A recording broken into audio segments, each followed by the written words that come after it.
Depuis des dizaines d'années, il semblerait que nos papes ne veulent pas nous divulguer le troisième secret de Fatima. On ne sait pas trop pour quelle raison. Ont-ils peur de son contenu, hein. Là, je vais vous faire une petite vidéo qui va peut-être nous mettre sur la voie. Je dis bien peut-être, hein, c'est qu'une hypothèse que j'émets, hein. Bon, pour ceux qui ne connaissent pas Fatima, Fatima c'est une petite ville portugaise située dans le district de Santarém au Portugal. La ville deviendra célèbre en 1917 quand trois jeunes bergers vont être témoins à plusieurs reprises d'une apparition dite mariale. Bah, le nom de la ville vient de l'arabe Fatima, hein. C'était une femme qui, après avoir été capturée par les forces chrétiennes pendant l'occupation arabe du Portugal, fut fiancée au comte d'Ourem, hein, convertie au catholicisme et baptisée avant d'épouser le comte en 1158. Lors de ces apparitions à Fatima, au Portugal, les enfants recevront trois messages secrets. Deux ont déjà été rendus publics, hein, mais le troisième secret de Fatima semble être resté secret. Les papes ne voulant pas le divulguer à cause de son contenu qui évoquerait certains signes annonciateurs de l'apocalypse, dont l'arrivée d'un mystérieux grand monarque qui devrait régner sur toute la planète. Ce qui pousserait les papes à ne pas vouloir divulguer le troisième secret, ce n'est pas vraiment la venue de ce grand monarque, mais ses origines ethniques. Et dans l'historique du nom de la ville Fatima, c'était plus ou moins prévisible, voire prophétisé, hein. Le grand monarque, c'est un mystérieux personnage, hein, qui, d'après un nombre de prophéties à travers les siècles, devrait faire son apparition quelque temps avant la fin des temps. Le grand monarque serait un héritier des rois de France, hein, tout comme le roi dormant pour l'Allemagne, hein, qui devrait se manifester d'après les prophéties au cours de la période apocalyptique de la fin des temps. Cette croyance en la venue d'un grand monarque sera reprise par les musulmans qui attendraient un mystérieux personnage qui lui aussi devrait se manifester quelque temps avant la fin des temps. Ben, eux, ils l'appellent le Mahdi. Et sinon, vous avez beaucoup de visionnaires à travers les siècles, hein, je précise des visionnaires chrétiens, avaient déjà prédit la venue d'un grand monarque avant la fin des temps. Par exemple, d'après la vision du moine bénédictin faite en 780, 856 après Jésus-Christ, hein, un rabbin mort, il dit que ce grand monarque devrait apparaître sur le territoire de France. Il disait, nos docteurs s'accordent pour nous annoncer que vers la fin des temps, un descendant des rois de France régnera sur tout l'antique empire romain et qu'il sera le plus grand des rois de France et le dernier de sa race.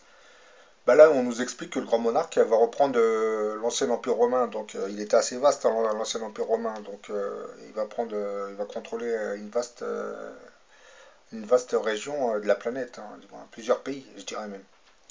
Bah, cette prophétie sera complétée par celle d'un prêtre catholique allemand, Barthélemy Alzauer, hein, 1613-1658, hein, qui lui dira alors le Tout-Puissant interviendra par un coup admirable que personne ne pourra imaginer, et ce puissant monarque qui viendra de la part de Dieu mettra les républiques à néant, subjuguera tous ses ennemis, transformera l'empire des Français, et régnera de l'Orient à l'Occident.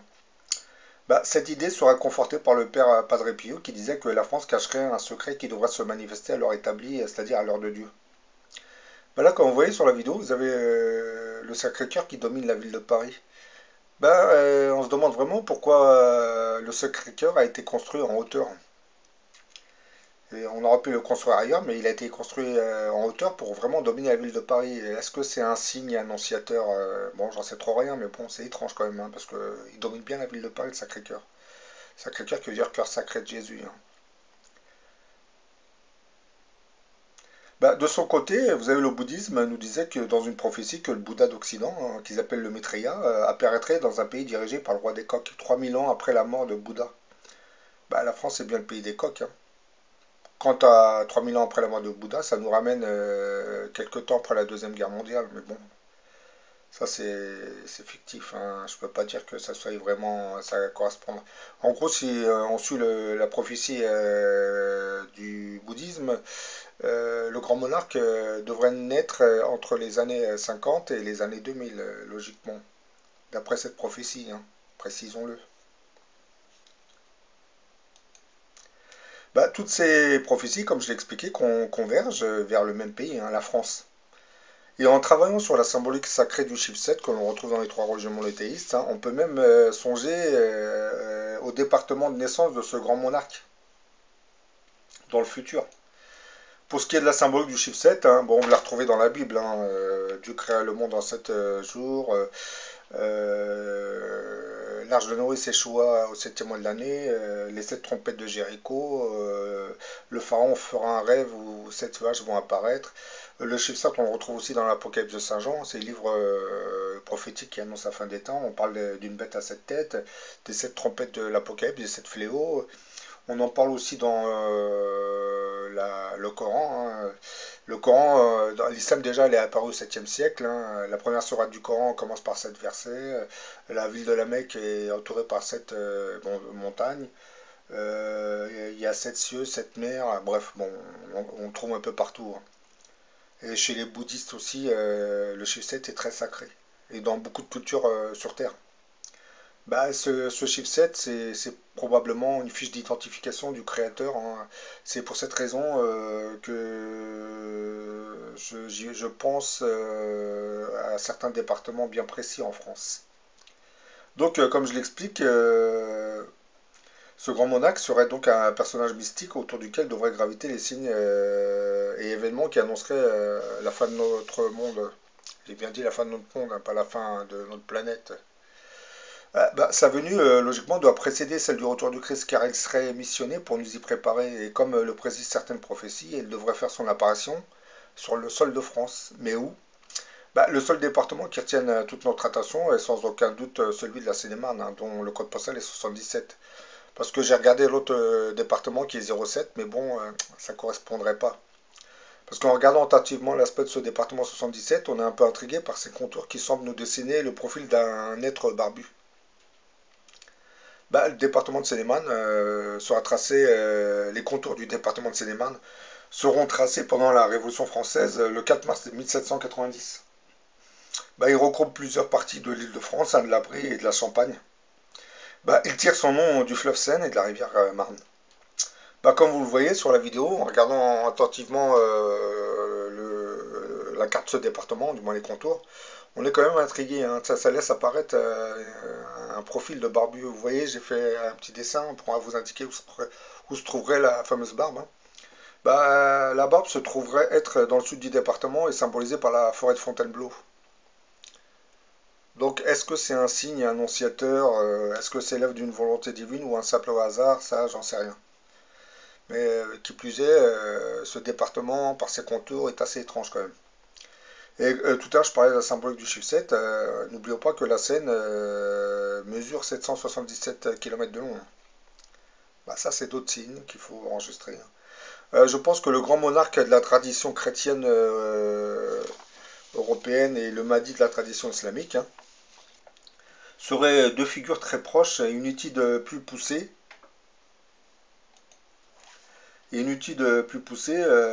Sur les différentes prophéties et révélations sur le sujet, hein, de par les nombreuses convergences qu'elles produisent, hein, nous démontre qu'il s'agirait en fait de deux visions différentes, hein, en vertu de leur contingence culturelle et géographique, d'un même individu. Certains jugeront qu'il ne s'agit pas de la même entité, de la même personne, hein, par jalousie religieuse, hein, tous voulant s'accaparer l'image d'une telle figure de l'eschatologie. Parce que bon, on imagine que ça serait un grand personnage, hein, ce grand monarque, hein. Il serait doté de puissants pouvoirs, hein, aussi, je pense. La question du Mahdi est quant à elle très méconnue en Europe, hein, et beaucoup ignorent encore jusqu'à son existence. Le Mahdi est pourtant la grande figure de l'eschatologie en islam, hein, autour de laquelle s'articuleraient les événements de la fin des temps. Dans le christianisme, c'est un peu le livre de l'Apocalypse de Saint Jean, hein, qui ferait figure de l'eschatologie dans la religion chrétienne. Parce qu'il nous annonce sous une forme imagée ce qui nous attend dans le futur. Bon, c'est un futur catastrophique, mais bon. Parce que en imaginant ce qui est écrit dans l'Apocalypse de Saint Jean, si vous le traduisez sur le monde actuel, vous retrouvez certaines choses assez intrigantes. Bon, concernant ce grand monarque ou ce Mahdi, hein, sa venue logiquement précédera celle de Jésus-Christ, hein. Il viendra comme une introduction au retour du Messie, et dont le rôle n'est pas sous-estimé, hein, par rapport à la venue messianique, hein, dans le sens où le Mahdi ou le grand monarque, hein, en sera le corollaire fondamental. On ne peut pas entrevoir le retour du Messie sans la mission préparatoire du grand monarque. Le grand monarque qui pourrait être le Mahdi, hein, ça pourrait être que la même personne, je pense. Bah, le Mahdi est considéré, d'après les savants musulmans, comme un homme ordinaire qui ne sera informé de sa mission qu'au dernier moment, par une expérience assez particulière. Donc en gros, ce Mahdi, quand il va naître, il sera pas vraiment au courant de sa véritable mission, hein. Il l'apprendra avec le temps.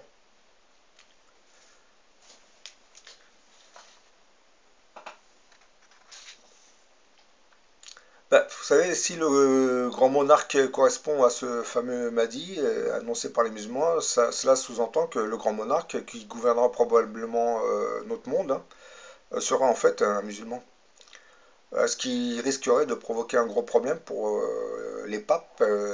Si ce personnage avait été annoncé dans le troisième secret de Fatima, je comprends pourquoi ils ne veulent pas le divulguer au monde. Parce que ça reviendrait à dire que c'est un musulman qui va reprendre le contrôle de la planète. C'est pas vraiment possible. Pour eux, hein. D'ailleurs, on comprendrait beaucoup mieux la gêne des papes à l'annonce du troisième secret de Fatima, hein, si c'est vraiment contenu dedans. Bah, le troisième secret de Fatima parle d'une fin du monde et la venue d'un grand monarque sur Terre qui en sera un signe annonciateur, hein. Bah, vous avez la Bible aussi, annonce, évoque aussi l'arrivée d'un antéchrist, hein, qui gouvernera le monde, hein. Antéchrist qui veut dire antérieur au Christ, hein, c'est-à-dire qu'il doit venir avant celui-là aussi. Bah, lui, l'antéchrist doit logiquement apparaître pendant l'apostasie. Et je pense que partant d'une mauvaise interprétation, les religieux en auraient déduit que cet antéchrist apporterait l'apostasie avec lui, et c'est-à-dire l'athéisme sur toute la planète. Probablement que la Bible disait simplement que cet antéchrist, hein, antérieur au Christ, ferait son apparition pendant une période d'apostasie comme nous la connaissons actuellement. Et c'est pour cette même raison, c'est-à-dire c'est pas vraiment lui qui serait responsable de cette apostasie, mais il va naître au milieu d'elle. Peut-être qu'on en a fait une mauvaise interprétation, puis on nous présente cet antéchrist comme un être maléfique qui va dominer le monde en réprimant les peuples. Et logiquement, si ce grand monarque doit apparaître sur le territoire français, ben, vous avez toute l'activité extraterrestre qui est concentrée aux États-Unis actuellement, risque de se concentrer et s'orienter vers le territoire français dans le futur. Peut-être que ça commence, aujourd'hui, ça commence peut-être probablement, les délégations ou les extraterrestres commencent à s'intéresser à la France, hein, parce qu'ils pressentent l'arrivée de ce grand monarque. Logiquement, s'il doit gouverner le monde, ils savent qu'ils devront travailler avec lui. Donc il y a de fortes chances que, je crois même que le gouvernement français doit nous cacher certaines choses sur l'activité extraterrestre sur le territoire français. Parce que je pense que ça commence, leur arrivée en France, bah, ça serait une sorte de préparation pour l'arrivée du grand monarque, hein, je pense, hein, s'il commence à s'installer sur le territoire français. Le problème, ça va poser un gros problème pour les États-Unis parce qu'ils comptaient garder cette présence extraterrestre dans leur pays, hein, pour essayer de s'accaparer le maximum de technologie, hein, parce que c'est ça les Américains, hein. Ils font des accords avec certaines races d'extraterrestres pour essayer d'en obtenir certaines technologies, mais bon, les visiteurs extraterrestres ne sont pas idiots, hein. Ils divulguent certains secrets, mais pas tout. Voilà, je pense que le grand monarque risque d'apparaître sur le territoire français. À quelle date? Ça, c'est un mystère, hein, je peux pas vous le dire, hein. Mais une petite image du Sacré-Cœur qui domine Paris encore, hein.